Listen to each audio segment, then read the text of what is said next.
Suddenly I heard that voice, the one that used to hunt me in my dreams. Olivia! I dropped the wet sheet in the dirt. I ran inside. Sophia was standing in the middle of the parlor, tied in a wrapper, her hair rough, looking like a woman ready for war. Before I could even ask, "Ma, did you call me?" she reached out and grabbed the front of my dress. "You think you are clever," she hissed. "You think because my husband is not here, you can be planning how to take over my home?" Then she started hitting me. She didn't use a cane. She used her hands, her feet, anything she could find. She hit me so hard that I fell to the ground. She was shouting names at me. Terrible. "Get out," she roared. "I don't want to see your shadow in this house ever again. If my husband comes back and finds you here, I will tell him you stole my gold jewelry. I will call the police for you. My name is Olivia, and I want to tell you how a girl who started with nothing became a queen. My mother's name was Emma. She was the star of her father's eye. She was young, beautiful, and clever. But you know how life is. In her final year of secondary school, she made a mistake. She fell in love with a boy who had no plans. Before she knew it, her belly started to grow. In those days in our village, if you got pregnant without a husband, people looked at you like you had a disease. My mother Emma stayed inside her father's house. He cried every day. She had no husband to hold her hand, no one to tell her sorry. When the labor pains started, they say it was a stormy night. The rain was beating the zinc roof. My mother was pushing, she was fighting for my life. But as I took my first breath and let out a cry, my mother Emma took her last. She died right there on that bed. She didn't even get to see if I had her eyes or her smile. I came into this world with a cry, and the world answered me with a funeral. After the burial, the family sat down. "Who will take this child?" they asked. My grandfather was old. He couldn't carry a baby. That was when my mother's senior sister, Sophia, stepped forward. Now listen to me. Sophia lived in the city. She was big woman in the family. She wore expensive lace and carried 3 phones. She looked at me lying there in my rags and said, "I will take her. I will train her like my own." Everyone was clapping.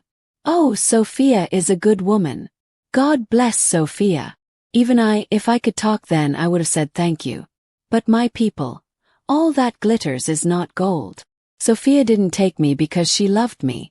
She took me because she needed a pair of hands that she didn't have to pay for. She carried me away from the only home I knew, to a city so far away that the air smelled like exhaust fumes and secrets. I lived in Sophia's house, but I wasn't treated like a daughter. I was a shadow. Sophia had 3 children, Ava, Liam, and Noah. Those children were like small gods in that house. In the morning, the house would be bubbling. I would wake up at 4 a.m., yes, 4 a.m., while the stars were still out. I had to fetch water. I had to scrub the pots from the night before. I had to sweep the whole compound until my back felt like it was going to snap in 2. Then, at 7 a.m., I would see the royal family come downstairs. Ava would be complaining that her tea was too hot. Liam would be looking for his expensive school shoes. Sophia would be kissing them, saying, "Go and learn well, my brilliant children. The future belongs to you." I would stand in the corner with a dirty rag in my hand. I would watch them enter the school bus. The bus would drive away, and the compound would become quiet. Just me and the mountains of clothes to wash. I would look at my hands, they were peeling from the strong soap, and I would ask myself, "Olivia, is this how you will end up?" I couldn't take it anymore. I had finished washing all the curtains in the house. My fingers were white and wrinkled from the water. I saw Sophia sitting on her sofa, scrolling through her phone, laughing at videos. I walked up to her. I was shaking. "Auntie," I whispered. She didn't look up. "What is it? Have you finished the kitchen?" "Yes, Auntie. I've finished everything." "Auntie, please." Ava is 10. I am 12. Why am I not in school? I want to learn how to read. The way Sophia dropped her phone, my heart jumped. She looked at me like I was a goat that had suddenly started speaking English. "School," she laughed. It was a wicked laugh. Olivia, look at yourself. Look at your hands. These are hands for work, not for pens. From next week you are coming to my shop. You will carry the heavy bags of rice for the customers. You will sell. There is no school for a girl like you. Your mother died and left you with nothing. You should be happy I am even feeding you. I ran to the backyard and cried until no more tears could come out. My people, have you ever been told that your life is worth nothing because you are an orphan? It is a pain that goes deep into the bone. The world is full of people who talk but don't always see the truth. In the neighborhood where Sophia lived, people started to whisper. They would see me every morning, carrying a heavy load on my head while the other children rode their school buses. One woman, Mama Titi, who sold fried plantain near the shop, called me one day. "Olivia, come here," she said. I dropped the bag of rice I was carrying. My neck was already stiff. She looked at me and asked, "Small girl, why are you not in school? Is Sophia not your mother's sister?" Before I could even open my mouth to tell her that my heart was breaking, Sophia appeared. You know how some people have ears like a radio? That was Sophia. She put on a big, fake smile, the kind of smile that doesn't reach the eyes. "Oh, Mama Titi," Sophia shouted, laughing like we were best friends. "Don't mind Olivia. This girl doesn't want to go to school." I tried to force her, but she said she wants to learn business. And you know, her late mother left a lot of money in a bank account for her. I'm just keeping it safe until she grows up. Every month, she gets a salary from her mother's estate. My people, I stood there like a statue. My mother Emma died with nothing but the clothes on her back. There was no bank account. There was no salary. Sophia was taking the little money I made at the shop and putting it in her own pocket to buy lace for her children. I wanted to scream, "Liar! You are a liar!" But the fear of the cane kept my mouth shut. I just picked up my bag and walked away, feeling the weight of her lies more than the weight of the rice. Elijah was Sophia's husband. He was a quiet man, the kind of man who just wanted to go to work, come home, and eat his pounded yam in peace. He wasn't a bad man, but he definitely didn't want any trouble from his wife. And Sophia? Well, Sophia was a lot of trouble. One evening Sophia went out to a party. She was wearing a gold head tie that was so big she could barely fit through the door. The house was quiet. Ava, Liam, and Noah were upstairs playing video games. I was in the kitchen, scrubbing the soot off the bottom of the cooking pots. Elijah walked in to get a glass of water. He looked at me, then he looked at the clock. It was 9 p.m. "Olivia," he said softly, "why are you still working? You should be sleeping or reading your books." I looked up at him and my eyes filled with tears. I didn't mean for them to come, but they just fell into the soapy water. "Uncle Elijah," I cried, "I have no books. Auntie says I am not allowed to go to school. She says my hands are for work. Please, Uncle. You are the head of this house. Speak to her for me. I want to be someone in life. I don't want to be a housemaid forever." He looked at me with so much pity. He sighed and rubbed his forehead. "Okay, Olivia. Wipe your eyes. When she comes back I will talk to her. This is not right. A child belongs in a classroom." For the first time in years, I felt a little spark of light in my soul. I thought, maybe just God has sent me a helper. I didn't know that trouble was already at the door. Sophia didn't stay long at her party. She came back early because she forgot her expensive perfume. She walked in through the back door just as I was standing close to Elijah, thanking him for his kindness. My people, the atmosphere changed instantly. It was like ice water had been poured on a hot stove. Elijah opened his mouth to speak. He said, "Sophia, we need to talk about this girl's education." But before he could finish the sentence, Sophia's voice cut through the air like a sharp machete. "Education," she screamed. Her eyes were wide, and her head tie was tilting to one side. She didn't look at Elijah. She looked straight at me with a look that could kill a bird in flight. "Are you trying to get close to my husband?" she shouted. "I see what you are doing. You think you are beautiful. You think you can use your orphan tears to snatch a man who is catering for you? How dare you? I was shaking like a leaf in the wind. No, Auntie. It's not like that. I was only begging for school. Shut up, she roared. I have fed you, I have clothed you, and now you want to bring confusion into my marriage. You are just like your mother. A girl who couldn't stay away from trouble.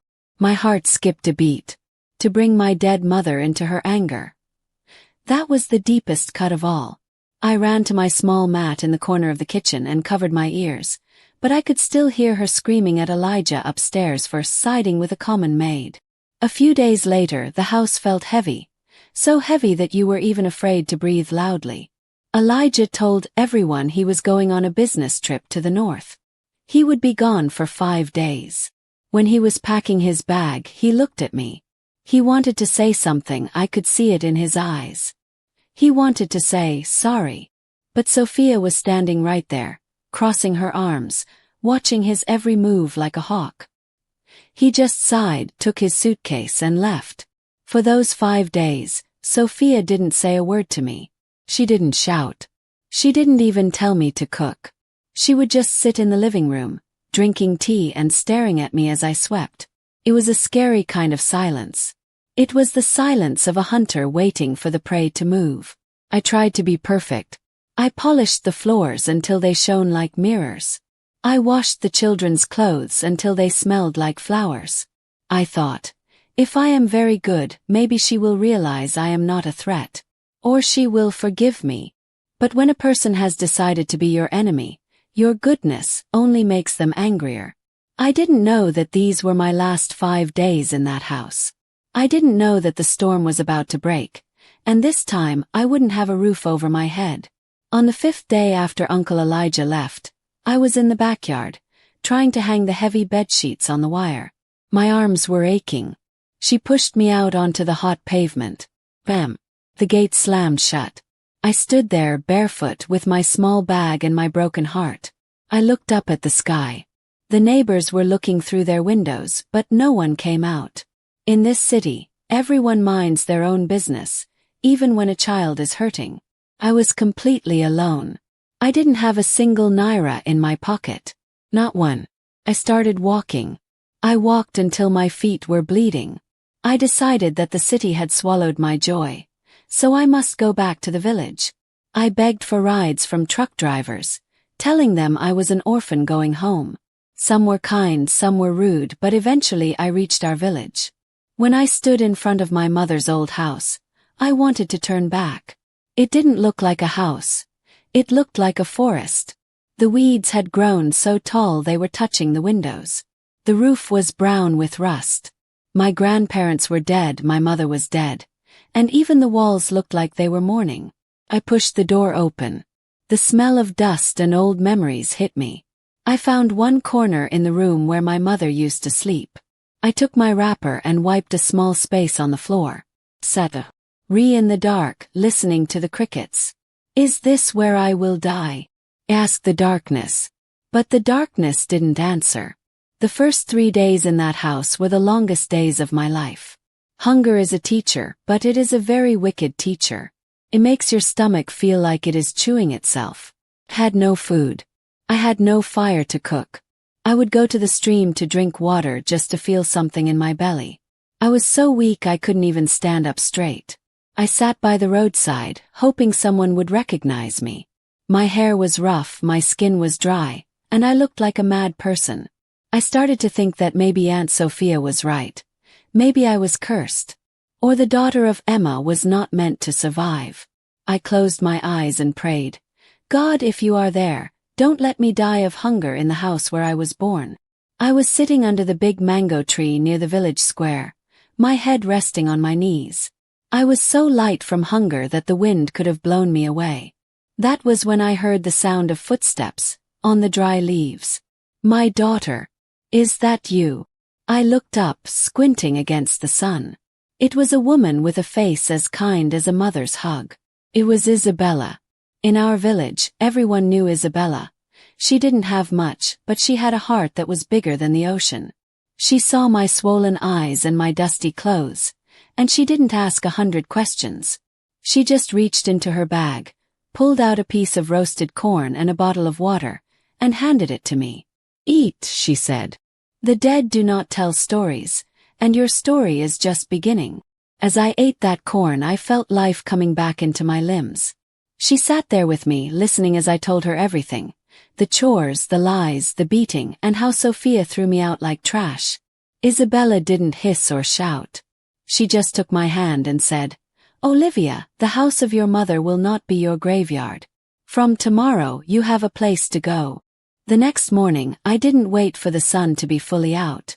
I washed my face with cold water from the stream and trekked to the small junction where Isabella had her shop. It wasn't a big, fancy salon with air conditioning. It was a small wooden shed painted bright blue, with Isabella's beauty touch written on the door. Isabella looked at me and smiled. "Olivia, you have no money for school now, and that is okay. But a woman with a skill is a woman with a kingdom. Come, let me show you how to hold a comb." My people, I was nervous. I had spent my life holding brooms and scrubbing brushes, not delicate hair. But Isabella was patient. She taught me how to section hair, how to apply the oils, and how to keep my hands steady. She told me, "Every head of hair is a map, Olivia. You just have to follow the lines." I didn't know it then, but she wasn't just teaching me a trade. She was teaching me how to hold my head high again. God is so wonderful. He gave me a gift I didn't know I had. Within 2 weeks, I wasn't just watching Isabella. I was braiding. My fingers moved like they were dancing. I was so fast that customers started asking for the new girl. Isabella was so proud of me. She would stand back and watch me work, nodding her head. "Olivia," she would say, "you have magic in these fingers. You are not just braiding hair. You are making people feel beautiful." For the first time in my life, I wasn't being shouted at. I wasn't being called useless or maid. People were saying thank you to me. I started to earn a little money, just small change, but to me it felt like $1 million. I bought myself a new soap, a clean wrapper, and enough Gary to make sure my stomach didn't cry at night. The orphan girl was becoming a business girl. It was a Tuesday afternoon. I was busy working on a young girl's hair, singing a small song to myself, when a big, shiny black car pulled up in front of the shed. It was the kind of car you only see in movies or when big politicians come to the village. The door opened. A young woman stepped out, looking very tired. Behind her, the driver's door opened and a man stepped out. When I saw him, it was like the world stopped moving for a second. He was tall, dressed in a simple but expensive white shirt, and he had a face that looked like it was carved by angels. This was Alexander. He was the elder brother of the girl who wanted her hair done. He didn't stay in the car like other big men. He walked right into our small hot shed. He greeted Isabella with so much respect, and then his eyes moved. They moved away from Isabella, away from his sister, and they landed right on me. I was holding a comb, my hair tied back with a simple ribbon, but the way he looked at me, it was like he was seeing a queen in a palace, not a girl in a wooden shed. Alexander stood there in the middle of the salon, ignoring the heat and the buzzing flies. His sister, the one who came to do her hair, was already sitting in the chair, but Alexander wasn't looking at her. He was looking at me. I tried to focus on the hair I was braiding, but I could feel his eyes on me like a warm sun. Suddenly, he cleared his throat. He looked at Madame Isabella and pointed a finger toward me. "Isabella," he said, his voice deep and smooth like honey. "Who is this girl?" Isabella smiled. "This is Olivia. She is my assistant and a daughter to me." Alexander didn't even wait for her to finish. He hit his hand on the wooden table and laughed a big, joyful laugh. "Isabella, listen to me. This is my dream wife I've been looking for. I have traveled to the city, I have gone abroad, but I didn't know my wife was sitting right here in this village." My people, we all burst out laughing. I laughed so hard I almost dropped my comb. I thought, this big man has a very funny sense of humor. I was just a village girl with flour on my wrapper and oil on my hands. How could I be a dream wife, to a man with a car that shines like a mirror. But when I looked at his face again, he wasn't laughing anymore. He was very, very serious. Alexander stayed in that shop for the whole 3 hours it took me to braid his sister's hair. He didn't go back to sit in his air-conditioned car. Well, he sat on a small plastic stool, talking to Isabella and asking questions. He told us about himself. He wasn't just a man with a car. He was a man who worked hard. He had built businesses in the city, but he never forgot his roots. He told Isabella, "I have met many women who love my money, but I am looking for a woman who has a soul that shines." When I finished his sister's hair, she looked in the mirror and screamed with joy. "Brother, look. She is so fast and the hair is beautiful." Alexander stood up.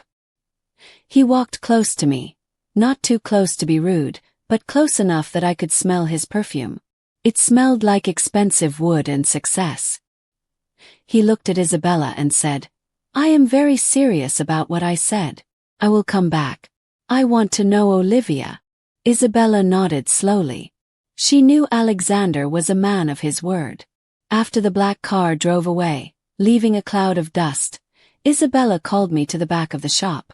We sat on 2 crates of minerals. She held my hands, and I could see she was thinking deeply. "Olivia, listen to me," she said. "Alexander is a very wealthy man, yes. In this village he is like a prince. But more than that, he is a man of character. He doesn't play with people's hearts." I looked at my feet. "But madam, look at me. Have nothing. I didn't go to school. My Aunt Sophia said I am only good for domestic work. Why would a man like that want a girl like me?" Isabella lifted my chin. "Because Sophia is not God. Sophia sees a maid, but Alexander sees a diamond. However, we will not rush. We will pray. We will ask the Almighty if this is the path He has opened for you." That night, for the first time in a long time, I didn't pray for food. Prayed for direction. I asked God, "If this man is a trick, let him disappear. But if he is my helper, let him come back." 3 days later, Alexander came back. He didn't come with a big car this time. He walked to the shop like a regular person. He asked Isabella for permission to take me for a walk. We walked down the path that leads to the village river, the same path I used to walk with a heavy pot of water on my head. "Olivia," he started, "I want to marry you. I don't need a long time to know. When I saw you, my spirit told me, this is the one." I stopped walking. I had to be honest. I didn't want to start a life on a lie like Aunt Sophia. "Alexander," I said, my voice trembling, "I have to tell you something. I am an orphan. I have no dowry to give. And the worst part is, I don't go to school. Cannot read a book. Cannot write my own name properly. A big man like you needs a wife who can talk to your business partners, not a village girl who only knows how to braid hair." Alexander stopped and turned to me. He took my hands, my rough, hard-working hands, and kissed them. "Olivia," he said, "I didn't ask for a professor. I asked for a wife. The school part, that is the easy part. Just say yes and I will take care of everything else. I will be your teacher, your husband, and your protector." I looked into his eyes and I saw a truth that I said yes. And that was the moment my old life died, and a new one began to breathe. The news spread through the village like fire on dry grass. "Have you heard? The orphan girl from the ghost house is marrying Alexander."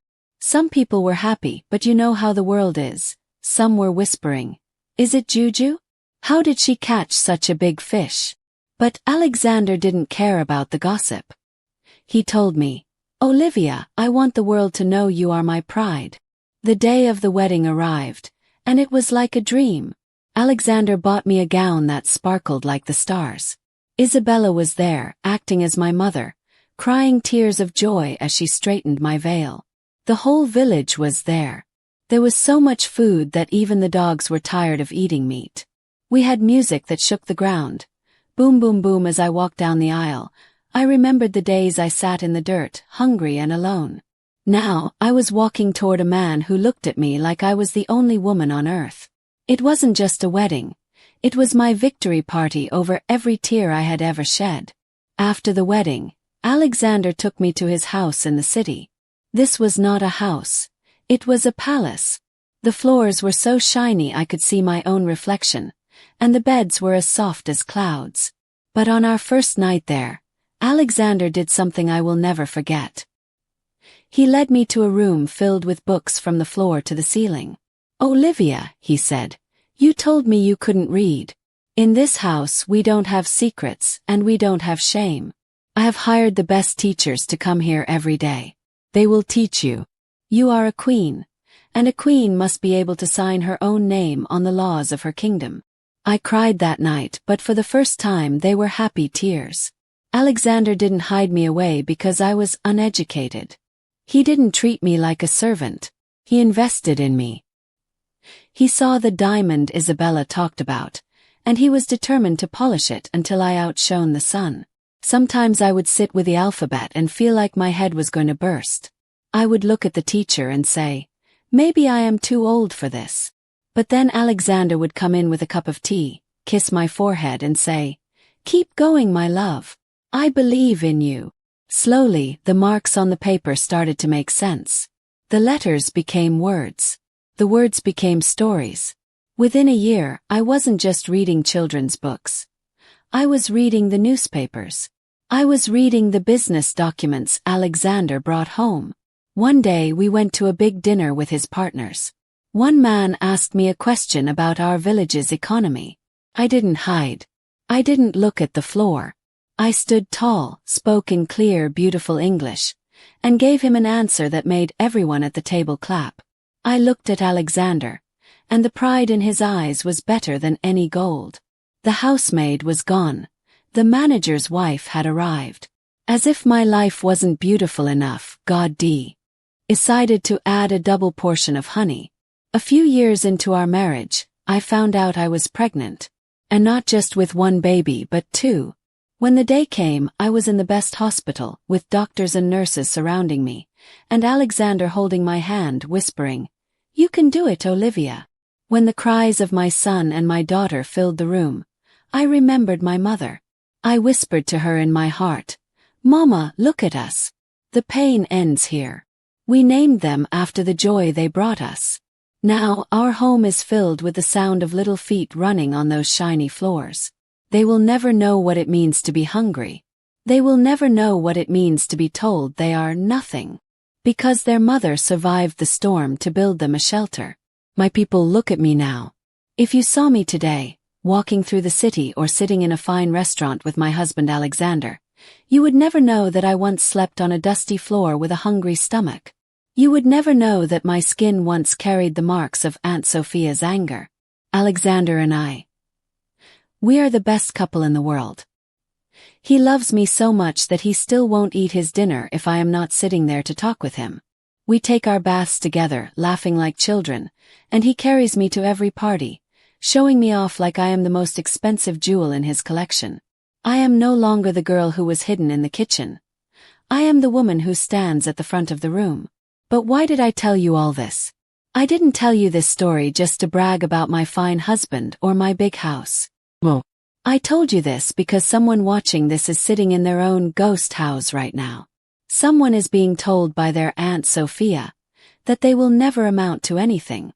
Someone is crying because they think their secondary school mistake or their orphan status has ended their life. Listen to Olivia. Your current location is not your final destination. Aunt Sophia tried to bury me, but she didn't know I was a seed. The tears I cried in the village were only watering the ground so my miracles could grow. If I had given up when I was hungry, I would have never met Isabella. If I had stayed hidden in my shame, I would have never met Alexander. So don't give up on yourself. The world may call you a maid, but God calls you a masterpiece. Better days are not just a dream. They are ahead of you, waiting for you to keep walking until you find them. Thank you so much for journeying through this tale with me. If this story touched your heart, please give it a like, share it with someone who needs to hear this wisdom, and subscribe to join our growing family of storytellers. Your support truly means everything. I'd love to hear from you. Which part of the story resonated with you most? And let me know which part of the world you're watching from. I read every comment and they truly keep me going. See you in the next story. God bless you all. Bye.